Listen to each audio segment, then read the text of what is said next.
Preview.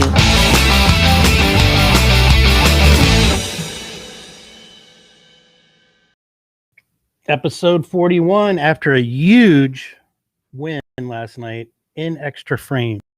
I am happy to be here. Yep. I stayed up last night and I was It's about 11 o'clock by the time. I was so rewarded. And that game, we're going to talk about why these games are lasting so long. Yeah.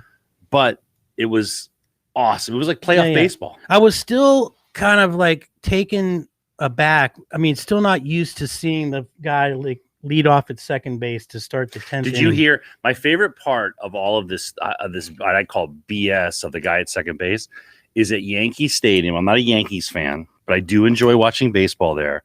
And the Yankees fans outdid themselves because when the overtime started, overtime. I mean, that's how ridiculous what we're saying to say there's overtime in baseball. Right. When it went to extra innings and they plopped that runner at second, they just started chanting. Did you hear about the chant? No. What would they say? Play real baseball. Play real baseball. Right. That doesn't even rhyme at all or have any good cadence to it, but I get it. Yeah. It seemed odd. It seemed weird. Or we want real baseball. It worked for us.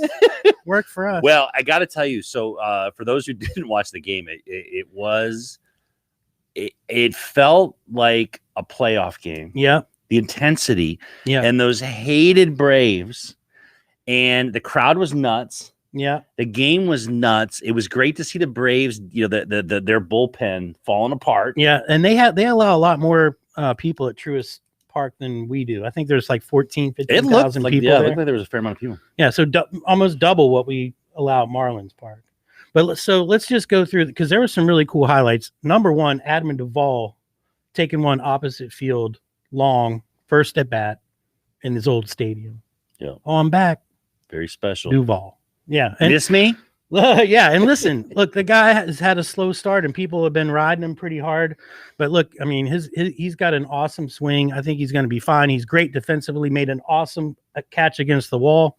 Yeah. I mean, he's an all around. The bat will come around. I'm not worried about it. And if it doesn't, I've got some Santeria candles that I brought in today and some other cool religious garb to perform some kind of exorcism or whatever that may be. Like, yeah, cleansing, good cleansing. Then you've got Garrett Cooper goes 3 for 5, 6 RBIs, ties the game, and then hits the go ahead. Then hits the Garrett Cooper go ahead RBI. He looks so weird to me, and his stance is weird. The way he moves is weird, and he looks so comfortable.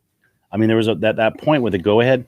I was like, he's gonna get a base hit. Like he just looks comfortable up there. Like the game is slowing down for him. But look, where do you put him though? Because you really want Aguilar in. And he's got to play first. So do you take Dickerson out and put him out there in left? Because he's not going to center or right. Yeah.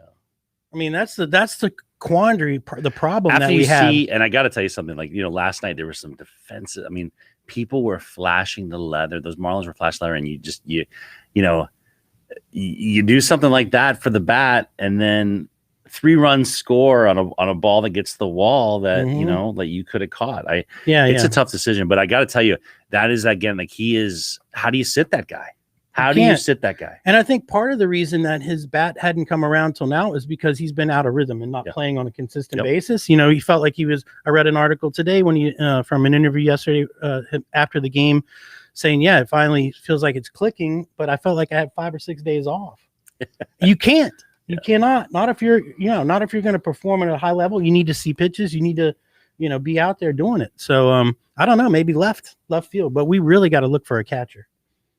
John LaCroix designated for assignment by the Nationals. I think that's an option for us. Unless maybe we knew catching. I got to tell you, Sandy Leone down in the fish tank. Let's bring him up and see what it's he can interesting do. Because I got to tell you, we knew our weakness. I think everyone agreed. I mean, I'm not just we're not geniuses or something. Like everyone agreed that the weakness was going to be catcher. Yeah.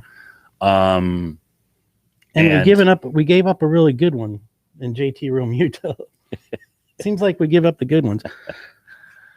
But yeah, I got to tell you, I loved it. I love seeing the fight in this team.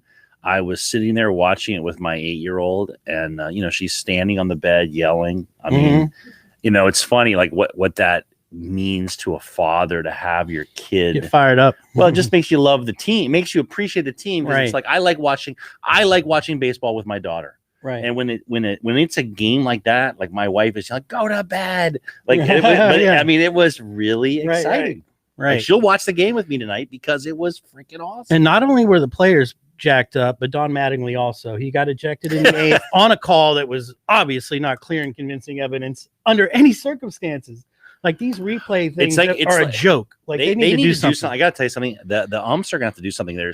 There is it's interesting how quickly it can become an issue. There's been so many bad calls, and obvious. But in that case, it was like he was called safe on the field. There was I didn't see an angle that showed it was close. I mean, sure, it was close. It was that's about as close a play as you can get, but there wasn't clear and convincing to overturn. Right. And that guy was there. The guy that called him safe was right there, closer than any camera. It was interesting. I got to tell you, and it's funny that you say that because I'm really enjoying the broadcast.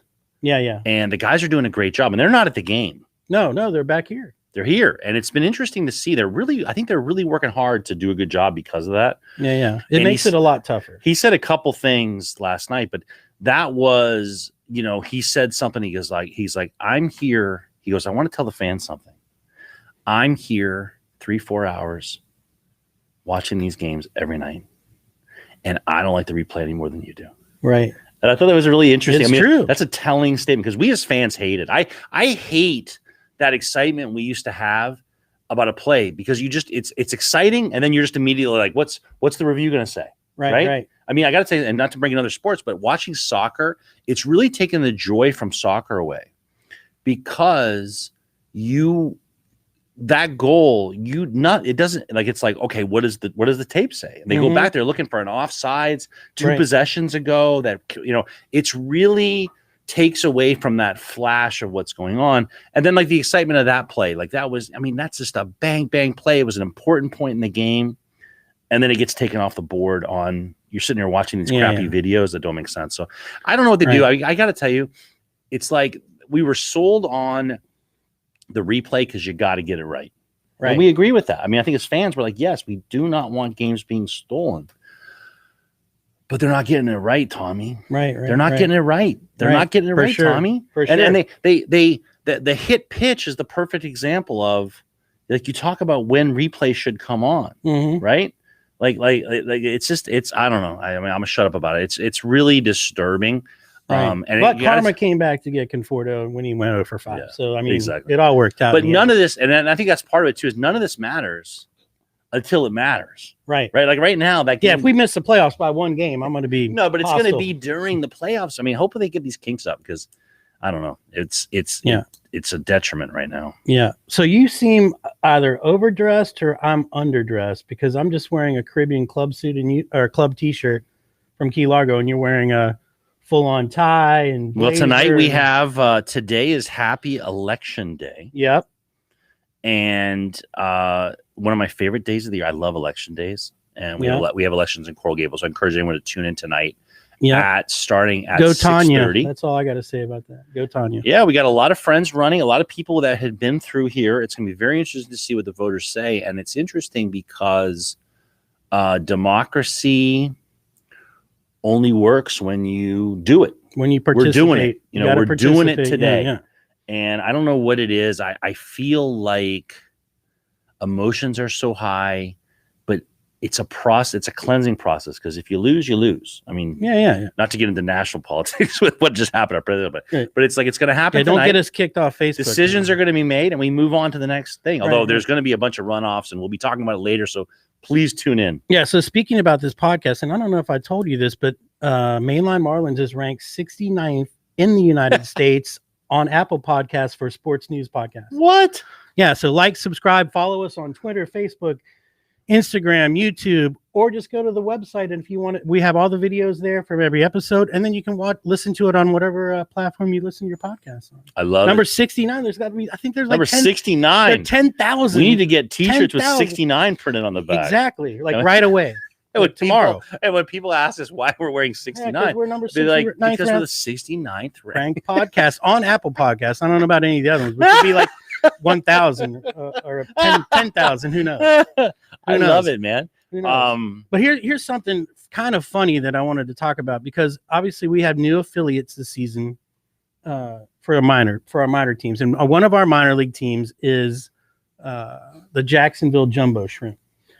So they put out a little teaser about some of their promo nights. So let me just go over a couple of these that they put out. I want to hear it. Number one, and Frances Reeves is listening. She wants to hear it too. Yeah, there she goes. Yeah. So the first one was Brown Baguette Night. Seems ominous. Here's what it is: mystery beers served in a brown bag, $2. Love it. Pretty cool. Mystery beers, I love it. Yeah, which could be who knows what, Blatz. I mean, Hams. How bad can it get? It's beer. Or just like the Kroger beer that just said beer. I mean, who knows what you're going to get? I mean, scary. The only reason you'd be pissed off is if it was root beer. Yeah, or Iron beer. Yeah, people are like, wow, how come they have this many promotions? Because it's minor league baseball. There's got to be a reason to go out to see these games. So they come up with some crazy. It gets better. Lady and the Tramp Night. Oh. Seems like that could be a fun time. Maybe not children friendly, but they put couples together and they have them eat food that normally shouldn't be shared. Not sure exactly what that means. Like it. Yep, that makes sense. Okay, but here's my favorite one. Say yes to crack night. And I'm like, dang, how far is Jacksonville? Yeah, so no, look, it's not exactly what you think. I'm like, okay, they're probably going to come up with some like funny plumber's promotion or whatever. No, it's actually a tribute to chiropractors. What? Like cracking their back and whatever. Love it. And they're going to have a bunch of different things about egg cracking and coconut cracking and whatever other things you can find to crack. But way to go, a Jumbo Shrimp. With some cool love promos. it. It's funny. I was excited about the minor league season because I was in Fort Myers this weekend for my daughter's dance competition. And I saw them promoting the newly renamed. They're no longer the Fort Myers Miracle. Do you know what the name is now? Did it make a bunch of evangelicals really pissed off when they changed that? The Mighty Muscles. Oh, I like it. And it's an actual muscle. And it's a fighting, showing off his guns. Oh, it's not the crustacean? It's like a clam. No, it's a clam. Yeah, okay. Like it's a real muscle. Like a little muscle. All right. And the muscle looks really angry. He's got a baseball bat. He's showing off his guns. That's pretty cool. I might have to get one. But they're a Red Sox affiliate. Twins, I believe. I remember looking at their Twins. Yeah, because now that they've realigned, I don't know any idea. The Twins play... The Twins facility is there. If anyone's never been there, it's a great place to watch. Little Fenway there. Boston moved. That's who was there also. Oh, okay. Where did they go? I think they went west to Cactus League. Oh, wow. We'll have to look it up. Cool. So tonight we've got Pablo going against Max Fried. And here's a little a nugget about Max Fried. Since they started recording the exit velocity of hits, there's only been one guy to hit it 120 or more. Giancarlo Stanton, ex-Marlin. Wow. Guess who that was against? Good old Max Fried. So good luck tonight, Max. That's interesting. I have two observations that I was watching. I can't remember the show they used to do about like the mechanics of sports, but I think it was the Giancarlo Stanton had the force that he pushes down with that front foot. It was something like 700 pounds, and they were trying to describe what it was. And he pushes down with his front foot so violently that it will crack a cement. He could crack a cement block. Oh wow! With the force, and they were kind of talking about how that's why he's oft injured, right? His body, that's how he generates the power that he does. And it was interesting last night because my daughter watching the baseball said to me, "You talk about news to a dad baseball guy." She said, "Poppy, why do they have those beautiful wood bats?" I was like, "Oh, you like those bats?" She's like, "Yeah, I want one." And I'm like, she's like, "I want a purple or a the ones that are kind of half black." Half. She's like, "I want a purple one or a pink one." I'm like, "Oh yeah, baby, I'll get you one." But it was interesting because she's like, "Why don't I get to play with a wood bat?" Mm-hmm. And I was describing to her, I was like, "Well, because it's dangerous. These guys swing so hard." Well, no, but also just the velocity of the ball. Yeah, the velocity of the ball coming off of, there's talk even in college ball going Wood because Yeah. the danger to the pitchers. And so Right. I was sitting there If having you that hit one conversation. of those 100-mile-an-hour fastballs with aluminum college bat, you're Yeah. talking about 600-foot home run. Yeah. Out in the street. I think more as a pitcher that coming at you, like, Oh, yeah. like it'll kill Coming you. hot. Yeah. Coming back at one. Yeah. So 120 coming back. That's fast as. It's too much. Yeah. So anyways, I was having that conversation with her, but yeah, I got to tell you. And then I think that one of the things, if I was a betting person, and one thing we got to start getting you, Tommy Broken Leg Stitz on is some I think it's betting lead lines. pipe, but yeah, lead pipe lock. But well, But that was Sandy last night on the mound, the Sandman, and it makes a huge difference. They left him in there, and I don't know, do the Braves storm back tonight? I think the conventional wisdom would be the Braves come back tonight because you don't have the Sandman on the mound. But it'll be interesting to see what hey, listen, don't discount Pablo Lopez, man. That guy's he's a beast. He's a beast, and he's got a 0.00 ERA right now. 0. Yeah, I think. And here's 0. one thing. I think maybe it's not now after yesterday's game, but before or yesterday or the day before, the Marlins led all National League teams in the lowest ERA.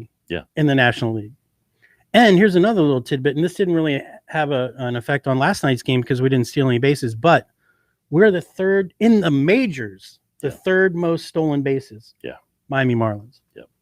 So yeah, there are a lot of good spots and good things that we're doing. I think we just got to get the bats and pitching to come together at the same time and have that bullpen. Dylan Floro again did exactly what we brought him here to do. Bass not so much. So I think Yimmy ended up getting the win last night and played great. And I think he's going to start to fall into that closer role, and then more Bass maybe as a setup guy or late relief. I don't see him as a closer right now with what he's throwing, loading bases and making your heart flutter. I don't like that too much. Yeah. All right. Episode 41. Denise, thank you. Go Fish.